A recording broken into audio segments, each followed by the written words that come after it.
बिस्मिल्लाहिर्रहमानिर्रहीम। अस्सलाम वालेकुम। उम्मीद करती हूँ आप सब खैर खैरियत से होंगे और दुआ है कि अल्लाह पाक अपने हबीब के सदक़े में आप सबको ऐसे ही हंसता बसता रखे। तो गाइस, आज ना मैं आपको सूरह बकरा के बारे में बताऊंगी। वैसे तो आप सबको पता ही है कि सूरह बकरा जो है कुरान पाक की सबसे बड़ी सूरत है और ये 2.5 पारे पर मुश्तमिल है। लेकिन आज मैं आपको इसकी फजीलत के बारे में बताऊंगी और इसके जो फ़ायदे और इसके जो वज़ाइफ है ना वो भी मैं आपको बताऊंगी। तो आप लोगों को मेरे साथ बने रहना है और आपको कब कहीं इधर उधर नहीं जाना। ध्यान से मेरी सारी बातों को सुनना, आप लोगों को बहुत मज़ा आने वाला है इंशाअल्लाह ताला। तो गाइस, आप सबको पता ही है कि हमारे प्यारे नबी सल्लल्लाहु अलैहि वसल्लम ने फरमाया, उनकी एक हदीस है कि तुम में से बेहतरीन वो है जो कुरान सीखे और सिखाए।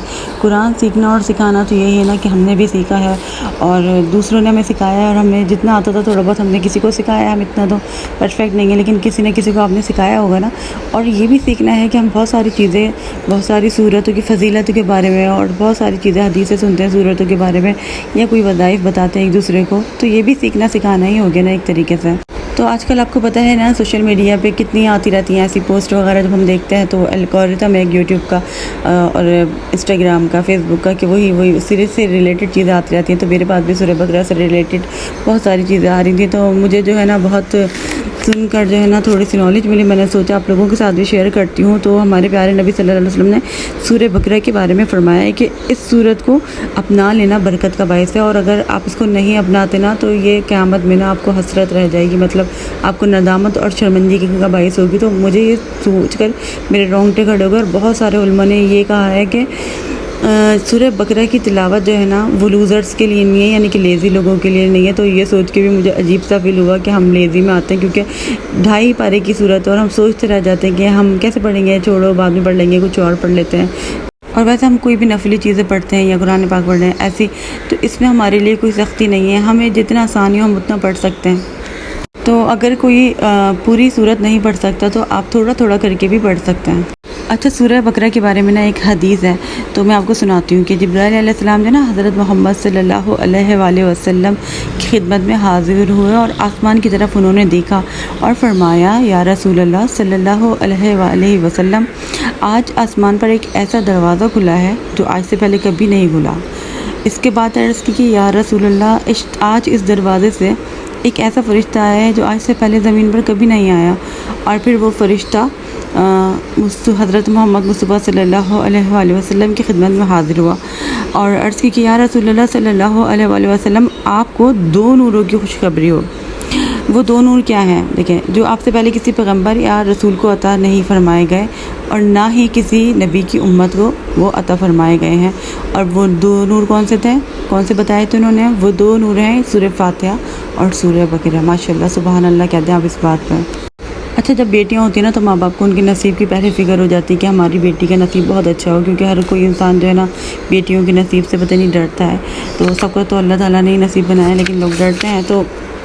तो अगर किसी को ये डर होता है ना कि हमारी बेटी का बड़ा होकर अल्लाह करे नसीब अच्छा हो, अच्छे घर में जाए या कुछ भी शादी अच्छी हो, ये सब कुछ नसीब बहुत अच्छा हो, तो जो माँ बाप ऐसा चाहते हैं तो वो माँ बाप जो है ना सूरह बकरा की रोज़ तिलावत करें, तो इससे जो है ना उनकी बेटी का इंशाअल्लाह बहुत अच्छा नसीब हो जाएगा। अच्छा, सूरह बकरा के अंदर जो है ना जादू, जिन्नात, असरात या नज़र बदी या कुछ भी, इन सब चीज़ों का तोड़ा है। अगर किसी को ये लग रहा है कि कोई काम नहीं बनता, घर में अजीब मामलात हो जाते हैं ना कि बच्चे रोने लग जाते हैं, हर काम में रुकावट आ रही है और घर में अजीब चीज़ें भी नज़र आ रही है, आपको लग रहा है कि कोई असरात है, कोई चीज़ है, कुछ है, तो इसके लिए ये वजीफ़ा है कि 7 रोज़ तक आप ये अमल कर लें। कोई शयातीन होगा, जिन जादू वगैरह करने वाला कोई भी होगा ना, वो सब ख़त्म हो जाएगा। सूरह बकरा को ना जो जादू करने वाले उसको तोड़ नहीं सकते, इसका एक हिसार बन जाता है। तो अगर कोई जैसे नहीं पढ़ सकते ना सूरह बकरा, तो वो उसकी 2 आखिरी आयत हैं उनको पढ़ लें। तो जिन्नात, असरात और बुरी नज़र जो होती है ना, बस नज़री हो जाती है, लोगों को नज़र भी लग जाती है घरों में, और नज़र तो बहुत बुरी चीज़ है, उनके लिए जो ना बहुत बहुत ज़बरदस्त है ये सूरह बकरा। तो जिस घर में सूरह बकरा पढ़ी जाए तो उस घर में ना शयातीन आते हैं, ना जिन्नात, कुछ भी ऐसी चीज़ असर ही नहीं करती हैं। लेकिन अगर किसी को लगता है ना कि उनके घर में कुछ अमलियात हैं, कुछ बदनज़र है, कुछ असरात है, कुछ भी है, तो आप लोग क्या कर रहे हैं कि सुबह के वक्त ना जब फ़जर की अज़ान हो जाती है उसके बाद हम नमाज़ पढ़ते हैं। नमाज़ पढ़ने के बाद आपको ये वजीफ़ा करना है। तो अव्वल आखिर तो हर कुछ भी पढ़ते हैं तो हम अव्वल आखिर 11 मरतबा दुरूद शरीफ तो हम पढ़ते ही हैं, या आप 1 दफ़ा पढ़ लें या 3 मरतबा पढ़ लें। तो आपने करना ये है कि इसकी जो आखिरी आयतें होती हैं ना 2, उनको पढ़ना है। पढ़ने के बाद ना आपने पानी के ऊपर दम करना है, अपने ऊपर दम कर लें, पानी के ऊपर दम करना है और पूरे घर वालों को पिला दें। اور گھر کے کونے کونے میں چھڑک دیں تو کوئی بھی جنات ہوگے جن ہوگے وہ سب بھاگ جائیں گے. اور کوئی صرف آپ 7 دن تک یہ کر کے دیکھیں انشاءاللہ تعالیٰ آپ کو بہت اس سے فائدہ ہوگا انشاءاللہ.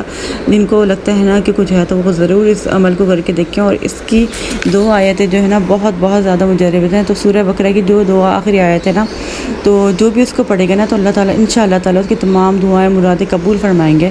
لیکن شرط یہ ہوتی ہے کہ وہ جائز ہوں. بے شک جائز ہی مانگتے ہیں اللہ تعالیٰ سے ہم سب کچھ. اور اگر آپ چاہتے ہیں نا کہ کوئی وظیفہ آپ کا اثر کرے، مطلب کوئی بھی آپ لوگ بہت ساری چیزیں کر رہے ہو تو لوگ بولتے ہیں اثر نہیں ہو رہا، کچھ نہیں ہو رہا، تو سب سے پہلے جو چیز ضروری ہوتی ہے نا وہ ہوتی ہے نماز کی پابندی. میں کہتی ہوں کوئی وظیفہ آپ نہیں کر رہے، صرف آپ نماز نہیں پڑھتے نا، آپ نماز پابندی سے پڑھ کے 5 وقت اللہ تعالیٰ سے دعا مانگیں. دیکھیں اللہ تعالیٰ آپ کی دعائیں قبول کیوں نہیں کریں گے. اور جھوٹ اور غیبت اور یہ برائیاں ان چیزوں سے جب ہم بچتے ہیں نا تو خود بخود جو ہے نا ایک اچھے انسان بننے کی طرف جاتے ہیں نا تو ہماری گناہ کم ہوتے ہیں، نیکیاں بڑھتی ہیں، تو خود بخود ہماری قسمت بھی اچھی ہو جاتی ہے، ہمارے کام بھی بننے لگ جاتے ہیں. تو ایک وظیفہ تو مجھے یہ بھی لگتا ہے. اور یہ ہے کہ اگر ہم نے کوئی وظیفہ اگر ہم بیٹھے بیٹھے اب ہم نے بولا کہ اللہ تعالیٰ ہم دعا مانگ رہے ہیں، وظیفہ کر رہے ہیں، دولت کا کر رہے ہیں، لیٹ سپوز کہ ہم دولت کے اللہ تعالیٰ ہمیں بہت ساری دولت دے دیں، یہ کر دیں، ہم دعا مانگنے جا رہے ہیں. اب ایسا تو نہیں ہوگا کہ چھت پہ سراغ چھت پھٹے گی اور اگر ہمارے پاس نوٹ گر جائیں گے، ایسا تو نہیں ہوگا. دعا کر لیا آپ نے لیکن محنت آپ نے اتنی ہی کرنی ہے، آپ نے اس کے لیے کرنا ہے، مطلب عمل بھی کرنا پڑتا ہے، ایکشنز بھی کرنے پڑتے ہیں. صرف دعا مانگنے سے کچھ بھی نہیں ہوتا. ہاں دعا مانگنے سے ہوگا کہ اللہ تعالیٰ آپ کے لیے راستے کھولیں گے. جب آپ محنت کریں گے نا اس چیز کے لیے نکلیں گے، جد و جہد کرنی پڑتی ہے، پھر آپ کو بہت آسانی سے انشاءاللہ راستے کھولیں گے سب اور وہ آپ کو چیز مل جائے گی دعاؤں سے. اچھا میں سورہ بقرہ اتنا پڑھتی نہیں تھی، مجھے لگتا تھا کہ سورہ بقرہ بہت پڑھی ہے، میں لیزی ہو جاتی تھی یا کچھ. لیکن جب مجھے اس کے فوائد اور مجھے پتہ چلا نا یہ بہت زیادہ ضروری ہے تو اب میں نے سوچا ہے کہ میں پڑھا کروں گی، چاہے تھوڑا تھوڑا کر کے پڑھوں لیکن ضرور پڑھوں گی.